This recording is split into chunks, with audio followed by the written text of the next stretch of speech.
તોય કેન્સર થાય. બીમારી આવે 100% બીમારી આવે. તો ઋતુ વિરુદ્ધ શું છે? ગ્રીષ્મ ઋતુ બેસે વૈશાખ મહિનામાં. ત્યાંથી ટમેટું, ગાજર, કોબી, ફુલાવર અને મેથી એ ઋતુ વિરુદ્ધ છે. ચૈત્ર મહિનો પૂરો થાય ને ત્યાં સુધી જ ખાવાનું. અને આ ખેતરમાં તમે કલ્પના ના કરો ને એટલા ટમેટા હતા ચૈત્ર મહિનો બેસતા સુધી. અને વૈશાખ મહિનાની ગરમી પડી ને તો પાયકા પહેલાં સફેદ થઈ ગયો. એટલે કુદરત જ ના પાડે. અને જ્યાં વૈશાખ મહિનો પૂરો થયો ને ત્યાં તો છોડ કાળા પડીને સુકાઈ ગયા. અત્યારે સોમનાથથી કોઈ ગાડી લઈને નીકળે અને દિલ્હી સુધીમાંથી એક ખેતરમાંથી એક ટમેટું મને ગોતી આવી દે ને તો મારે 10 લાખ રૂપિયા દેવા. એક ટમેટાના 10 લાખ ના મળે તો તમે શું ખાવશો એ કોઈ વિચાર કર્યો નથી.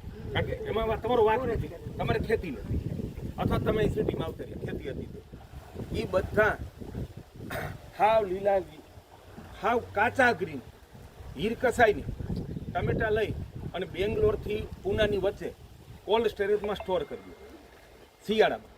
પછી ભયાનક કેમિકલ નાખી અને પેટી ખોલી કોલ્ડ સ્ટોરેજ કાઢી પેટીમાં નાખી કેમિકલ નાખીને પેક કરે.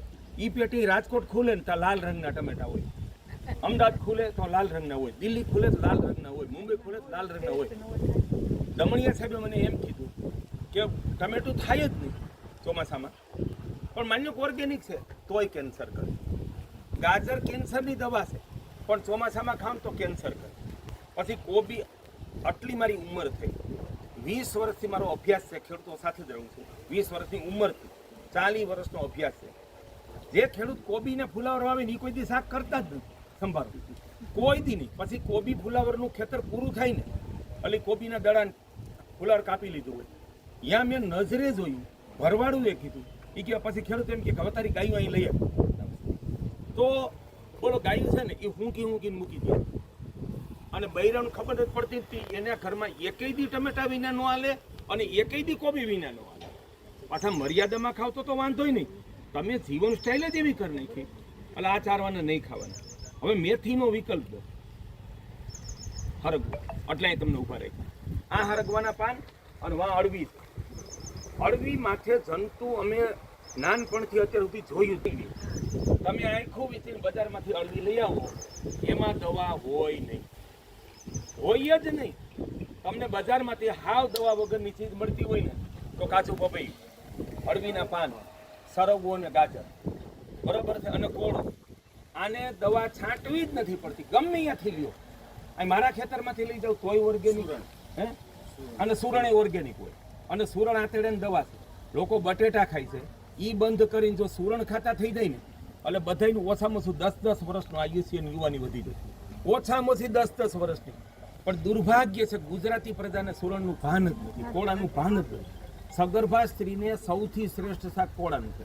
તો આપણા વૈષ્ણવ બીજા આ બધા અમે તેને ધર્મ માનતા જ નથી કહીને આ સંપ્રદાયને, એણે આપણને એવા ઉઠા ભણાવ્યા કે કોળું છે ને એ તો રાવણનું માથું કે ના ખવાય. બરોબર, કોબીની ના ન પાડી, જે ખેડૂત વાવે છે એ નથી ખાતો એની ના પાડી, કારણ કે એને જ્ઞાન નથી. એટલે આપણું સત્યાનાશ છે ને, લસણ ડુંગળી બંધ કરાવી, કોળું બંધ કરાવી અને આ ધર્મવાળાએ કાઢ્યો. એટલે કોળું ઘરમાં ખાવું જ જોઈએ, બરાબર છે. કોળું શીઘ્ર છે ને તમને નબળે આવી ગઈ. માનો કે હમણાં જ મને એવું થયું હતું, કમર દુખતી. તો અરુણભાઈ મને શું કીધું કે લીલું કોળું લઈ આવો. લીલું કોળું લાવી એના ટુકડા કરી અને એમાં 2 વાના કંઈક મને મધ અને બીજી વસ્તુ નાખવાની કીધી. એ કંઈ નાખી દો અને એક અઠવાડિયું ખાવ એટલે બધી સમસ્યા વહી જાય. નહીં કાચું, બરાબર. હરગવાના પાન જ્યાં મેથી આવે અહીંયા બધે હાલે. ભજીયા, થેપલા, ઢોકળા, પરોઠા, જ્યાં જે કંઈ તમે બનાવો ને, હાંડવો બનાવો, બધે તમે ઈડલીમાં નાખો ને તોય નખાય. એટલે છે ને હરગવો દરેકના ફળિયા બાવો, કારણ કે એ નાનો હોય તો હાલે, તમે કાપી નાખો બહુ મોટો ન થાય. એટલે તમને હરગવાના પાન બધેથી મળે. તમને જ્યાંથી હરગવાના પાન મળે ને તો આ હોનું છે એનો ઉપયોગ કરો અને અળવીનો ઉપયોગ કરો, બરાબર. પણ તમે મેથીનો ઉપયોગ ચોમાસામાં ના કરો. અને આ 5 શાક ક્યારેય ન ખાતા વૈશાખ મહિનેથી. ફુલાવર, કોબી, ટમેટું અને ગાજર. પછી ટમેટા વગરનું, ખટાશ વગરનું શાક ના બને ને એ અજ્ઞાન છે. ભારતના આયુર્વેદ, ભારતીય રસોઈ કળા આયુર્વેદમાંથી ઉતરી છે. દાળ, શાક, સંભારો, ચટણીમાં ક્યાંય ખટાશ હોય જ નહીં. નાખીને તમે મૂળ સ્વાદનું આપણે છે ને સત્યાનાશ કાઢી. અમે હજી આદિવાસીમાં જઈ, રાજસ્થાનમાં જઈ, ત્યાંની દાળમાં ખટાશ હોય જ નહીં. તમને લીંબુ ઈ તો એને ખબર છે કે આ બહારના ગરાક છે એટલે તમને લીંબુ આપે. એકેય રાજસ્થાની છે ને દાલ બાટીમાં મંગાવો ખાટી દાળ હોય જ નહીં. એટલે આ બધાય ગોઠણ ગયા ને. અત્યારે નપુસકતાનું એક કારણ છે ને સાંજે ખટાશ છે. ખટાશ સાંજે બહુ નુકસાન કરે. તો રોજ સાંજે ખટાશ ખાવાની, અથાણા ખાય, આથાવાળું ખાય, શાકમાં લીંબુ નાખે, ટમેટું નાખે, એટલે બહુ જ વિનાશ આવ્યો છે. એટલે એ સાંજે ખટાશ બંધ કરજો અને ઋતુ પ્રમાણે ખાઓ. અને ટમેટા સેમાય ન ખાય જ નહીં. અમારા ઘરે એકેય શાકમાં ટમેટું નાખવાનું મને છે, દાળ શાકમાં સેમાય. आइए बाबा फैशन में आपका स्वागत है। आज हम दिखाते हैं आपको हमारी पूरी दुकान बाबा फैशन। देखिए जेंट्स की वैरायटी, लेडीज़ की वैरायटी, चिल्ड्रन वेयर में बॉयज़ की है, गर्ल्स की है, सब वैरायटी। देखिए हमारा पूरा दुकान। आज हम बाबा फैशन में कुछ यूनिक आइटम लाए हैं जिसके लिए आपको दिखाने के लिए ले जा रहे हैं। हमारे लेडीज़ डिपार्टमेंट में आ जाइए। आज हम लाए हैं लेडीज़ के लिए प्लाजो, वो भी पूरा प्रिंट वाला इंपोर्टेड कपड़े में है, चाइना है, सब कुछ है।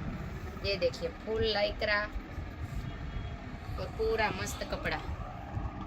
ये देखिए सब प्रिंटें अलग अलग। ये देखो, ये देखिए, ये देखिए। और लाए हैं प्रिंट वाले में। ये देखिए फुल जंबो साइज, उसमें भी सब कलर चार्ट अलग अलग। ये देखिए कॉटन में है।